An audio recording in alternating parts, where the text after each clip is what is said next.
कातरीन पुत्स यूं तो एक बिजनेस वुमेन हैं, लेकिन उन्हें गोबर के साथ काम करने में कोई दिक्कत नहीं है। दरअसल वो एक बायोगैस कंपनी चलाती हैं जो एक खास मॉडल को बढ़ावा दे रही है। इसमें आप न सिर्फ अपने घर के लिए रसोई गैस बना सकते हैं, बल्कि अपना बिजनेस भी शुरू कर सकते हैं। कातरीन यहाँ गोबर में अपने किचन से निकला कूड़ा भी डालती हैं। इसे पानी डालकर अच्छी तरह मिलाना होता है। ये मिश्रण बायोगैस प्लांट में डाला जाता है जो यहाँ जर्मनी के एक छोटे से गांव में लगा है। ये प्लांट कातरीन ने अपने घर के सामने गार्डन में बनाया है।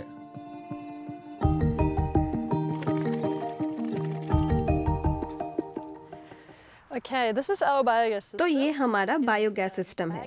ये बैग डाइजेस्टर है जो थोड़ा जमीन में गड़ा हुआ है और इसमें स्लरी है। इस सिस्टम के नीचे हीटिंग लगी है जो सोलर की बिजली से चलती है। इस बैग में बायोगैस बनने की प्रक्रिया होती है। जो भी ऑर्गेनिक मटेरियल हम सिस्टम में डालते हैं उसे छोटे छोटे जीवाणु यहाँ विघटित करते हैं और उससे हमें दो चीजें मिलती हैं। एक है बायोगैस और दूसरा तरल खाद जो कि हमें बायोगैस सिस्टम के आखिर में मिलता है। इसी तरल खाद यानी स्लरी से कातरीन ने अपने किचन गार्डन में कुछ सब्जियां उगा रखी हैं।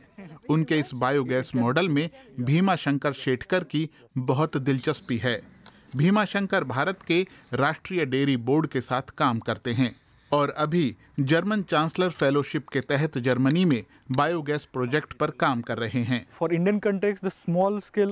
भारत के संदर्भ में छोटे स्तर वाली घरेलू बायोगैस टेक्नोलॉजी बिल्कुल सही है, जहां किसानों के पास उनके मवेशियों का गोबर होता है। जर्मनी में आने के बाद मेरा अनुभव कहता है कि बड़े स्तर के प्लांट के लिए आपके पास कई स्रोत हैं, जैसे कृषि से निकला कचरा, उद्योगों से निकलने वाला कचरा, जैसे गन्ना फैक्ट्री से। वो बड़े स्तर के औद्योगिक बायोगैस प्लांट के लिए इस्तेमाल हो सकता है। लेकिन छोटे स्तर पर गोबर ऐसी चीज है जो आपके घर पर है। आप इससे रसोई गैस ले सकते हैं। आपको लकड़ियां जलाने की जरूरत नहीं है जो आप खाना बनाने के लिए जलाते हो। इंसान लाखों साल से खाना पकाने के लिए लकड़ियां जलाते रहे हैं, लेकिन आज जंगल खतरे में हैं और वायु प्रदूषण भी बड़ी समस्या बन रहा है। इसीलिए खाना बनाने के लिए बायोगैस एक बेहतर और टिकाऊ विकल्प है। इस मॉडल में गैस गोबर, जैविक कूड़े या फिर किचन के कचरे से ही बनती है, लेकिन वो एक बैग में जमा होती है। इसे आप आसानी से किचन से कनेक्ट कर सकते हैं और अगर आपके पास अतिरिक्त गैस है तो उसे अपने पड़ोसी या किसी जरूरतमंद को दे सकते हैं और कुछ कमा सकते हैं। इस प्लांट में बनने वाली गैस सीधे पाइपों के जरिए कातरीन पुत्स के बायोगैस पैक्स में जमा होती है जो उन्होंने यहाँ अपने घर के नीचे रखे हुए हैं।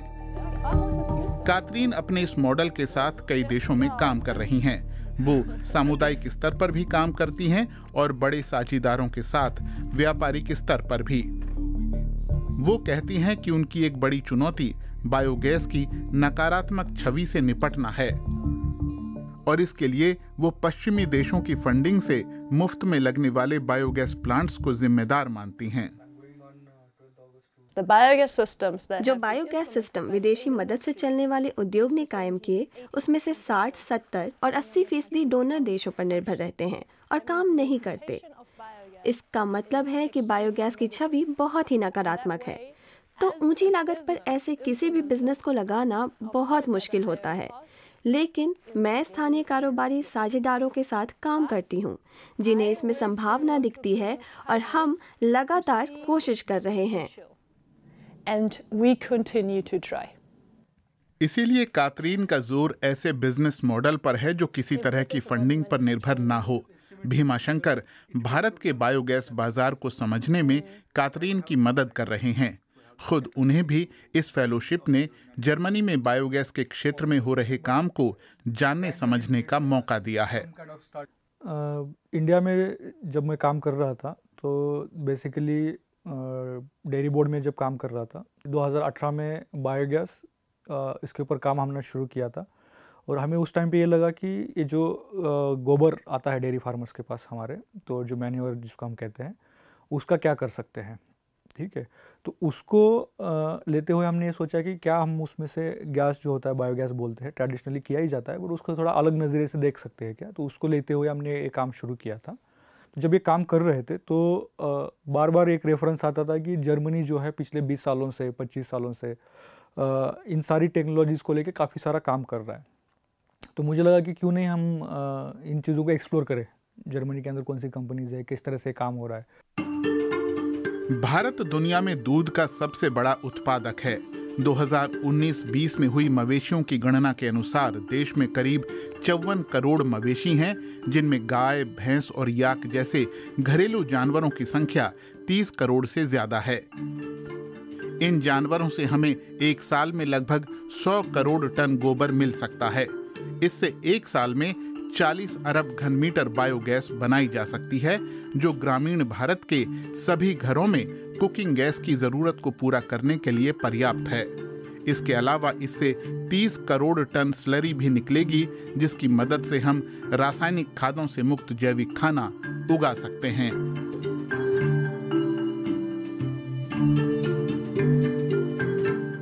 बायोगैस असल में कई गैसों का मिश्रण होता है, जिसमें मीथेन, कार्बन डाइऑक्साइड और हाइड्रोजन सल्फाइड शामिल होती हैं। ये मिश्रण ज्वलनशील है और ईंधन की तरह इस्तेमाल हो सकता है, जैसे कि खाना बनाने के लिए। ये एक अक्षय ऊर्जा स्रोत है। इसमें आपको लकड़ी जलाने की कोई जरूरत नहीं, न धुएं में घुटने की।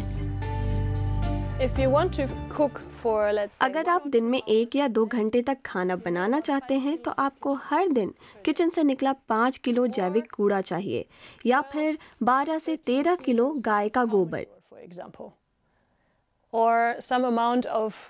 या कुछ मुर्गियों का मल और घोड़ों की लीद। तो निर्भर करता है कि किस तरह का कूड़ा आपके पास है।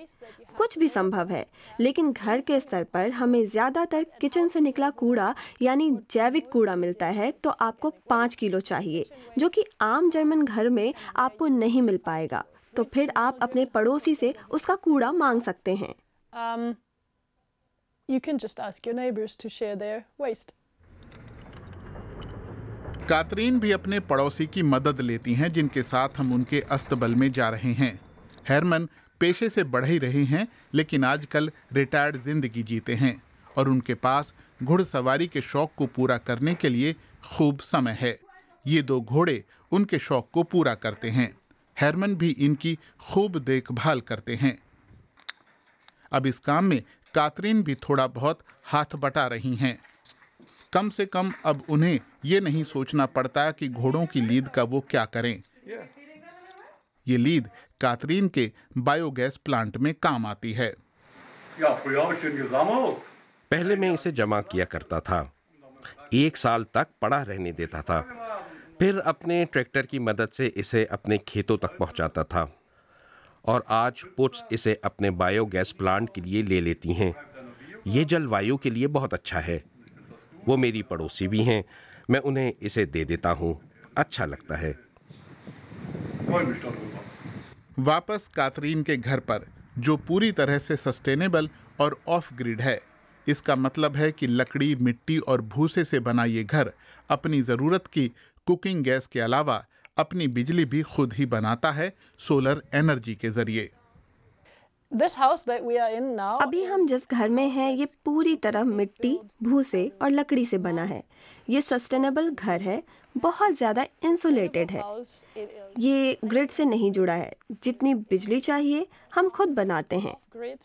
यहाँ हमने क्रेडल टू क्रेडल अप्रोच पर अमल किया है।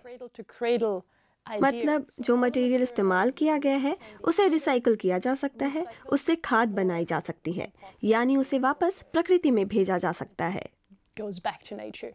यही सोच बायोगैस पर पूरी तरह लागू होती है, लेकिन कातरीन मानती हैं कि टिकाऊ और भरोसेमंद बिजनेस मॉडल बहुत जरूरी है, तभी हम जलवायु संरक्षण में पूरी तरह योगदान दे पाएंगे। अगर आप बायोगैस का इस्तेमाल करेंगे तो पर्यावरण संरक्षण अपने आप होने लगेगा। अब भले आप प्रकृति को बचाने के लिए ऐसा करें या फिर अपनी रोजी रोटी कमाने के लिए, इससे पेड़ों की कटाई भी रुकेगी, घर में धुएं से वायु प्रदूषण भी नहीं होगा। आप जीवाश्म ईंधन इस्तेमाल करना भी बंद कर देते हैं। बायोगैस से ऐसा होता है। बदलता हुआ जो ये परिप्रेक्ष्य है जिसके अंदर ये सारी चीज़ें हो रही है, क्लाइमेट चेंज है, बहुत सारी चीज़ें हैं, जो बढ़ती कीमतें हैं ईंधन की, तो इन सारी चीज़ों को देखते हुए मुझे ऐसे लग रहा है कि इसका भी टाइम आ चुका है कि ये मेन स्ट्रीमिंग होगा। और जब हम इसको और अच्छे से एक बिज़नेस मॉडल के तौर पर लेके जाएंगे लोगों के पास, और हम लोग देखा पाएंगे कि ये सिर्फ गैस ही नहीं है, फर्टिलाइज़र भी है, और ये यूज़ जो करने वाला है उसको तो फ़ायदा है ही, बट जो इसके थ्रू जो लगाने वाला जो एंड यूज़र है, जैसे हमारा फार्मर लगाता है इसको, तो वो भी कुछ पैसे इसमें से कमा सकता है। यूक्रेन युद्ध के बाद जर्मनी में भी सोच बदल रही है। हर कोई रूसी गैस पर निर्भरता कम करने की बात कर रहा है। ऐसे में बायोगैस लगवाने के लिए बहुत से लोग काथरीन से संपर्क कर रहे हैं। इसका मतलब है कि काथरीन और उनकी कंपनी के लिए आने वाले दिन व्यस्त और फायदे वाले रहेंगे, और पर्यावरण के लिए तो बायोगैस फायदेमंद है ही।